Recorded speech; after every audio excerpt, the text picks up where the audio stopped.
O Supremo forma a maioria por tese que impacta a Operação Lava Jato. Informação do repórter Afonso Marangoni.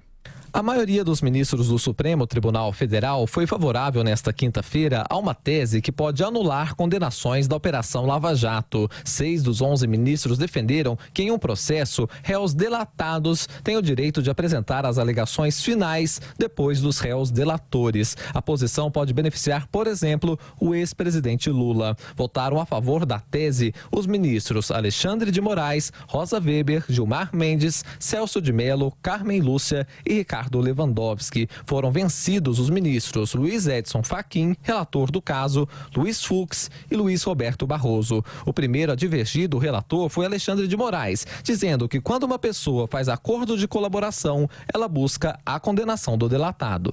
O delatado tem o direito de falar por último, quando assim solicita, sobre todas as imputações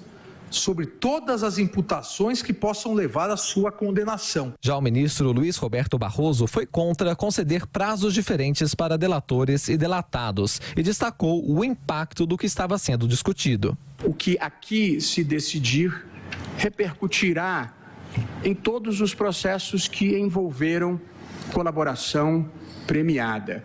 Esta inovação importante do direito brasileiro, que permitiu o desbaratamento de verdadeiras quadrilhas que saqueavam o Estado brasileiro em todos os níveis da federação. O ministro Gilmar Mendes disse que não se pode combater a corrupção cometendo crimes e criticou integrantes da Lava Jato. Falam mal de nós, chamam a nós de vagabundos.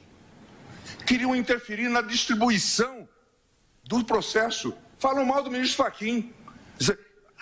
Passam de todos os limites, mentindo, agredindo a corte, e nós agora temos que atender a Lava Jato. Quer dizer, vamos um pouco honrar as calças que vestimos. Não. Sabe, é o tipo de coisa. Quer dizer, é uma gente que passou de todos os limites. O Supremo analisava um pedido de habeas corpus do ex-gerente da Petrobras, Márcio de Almeida Ferreira, condenado na Lava Jato por corrupção e lavagem de dinheiro. O caso foi levado para o plenário por Fachin, depois que a segunda turma do Supremo anulou no mês passado uma condenação do ex-presidente da Petrobras, Aldemir Pendini. Na ocasião, também prevaleceu o entendimento de que o réu delatado deveria se manifestar após os réus delatores. Na sessão, o ministro Luiz Fux questionou os colegas, dizendo que o caso concreto não foi debatido e que não se pode ignorar os desdobramentos da decisão. Se existe algo que não se discutiu aqui, se existe alguma coisa aqui que não se debateu, foi o caso concreto. O que se debateu aqui intensamente foi a tese.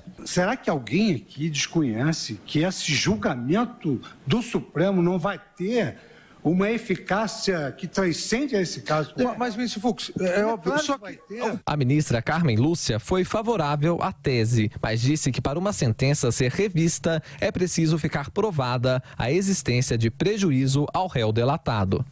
É preciso que que fique patenteada a situação que faz com que se tenha como a eiva a macular o processo. O presidente da Corte, Dias Toffoli, suspendeu o julgamento e a discussão vai ser retomada na quarta-feira. A expectativa é que ele e o ministro Marco Aurélio Mello, que estava ausente nesta quinta-feira, apresentem os votos, o que não altera a maioria que já foi formada. Toffoli adiantou que vai acompanhar a tese vencedora, mas que irá propor ao plenário um limite para o alcance da decisão.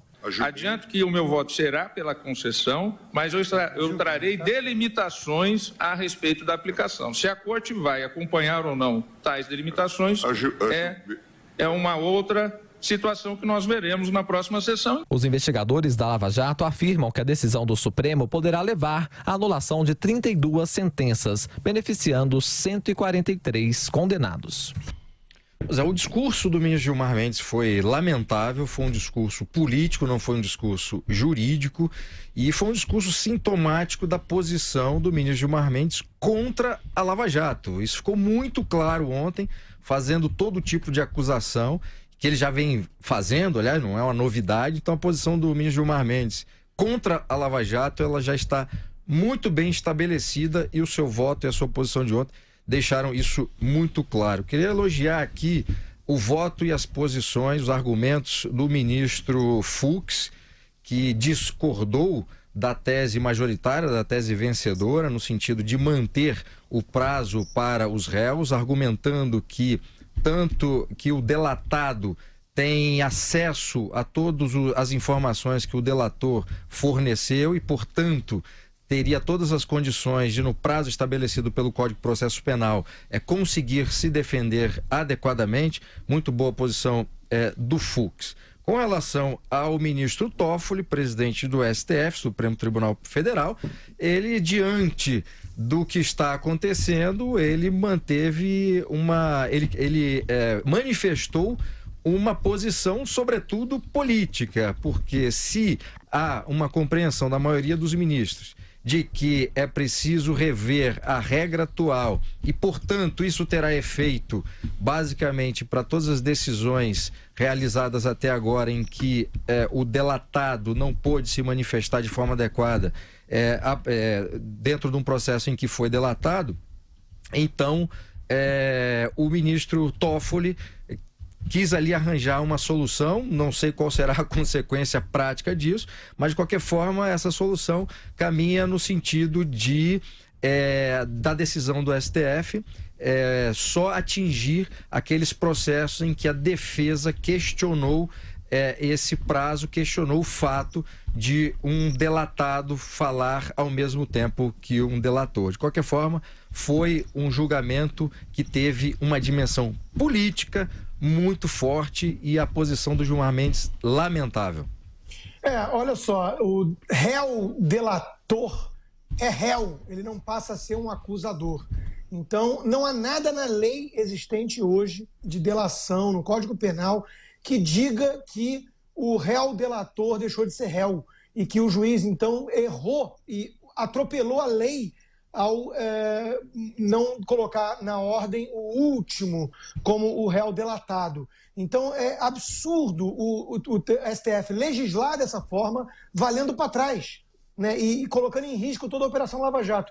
O discurso do Gilmar Mendes, que é um caso realmente patológico de projeção, porque ele está revoltado com as acusações feitas pelos integrantes da Lava Jato, sendo que ele faz as mais nefastas acusações à Lava Jato. Chama aquilo de quadrilha, de criminosos. Não houve crime algum. E pegar uma filigrana jurídica, uma tecnicidade boba dessas, para tentar anular sentenças, é de fato uma vergonha. A presença de alguém como Gilmar Mendes no STF é uma vergonha e fator de insegurança jurídica para o país. Olha, a respeito de algumas declarações do Toffoli no seu discurso, dizendo que a Lava Jato só existe porque o Supremo fez isso, aquilo, outro, a responsabilidade positiva e negativa em relação à Lava Jato, ela deve ser compartilhada. O STF teve o seu papel importante em muitos momentos, mas a Lava Jato não começa no STF. E o STF fez de forma positiva aquilo que lhe competia fazer.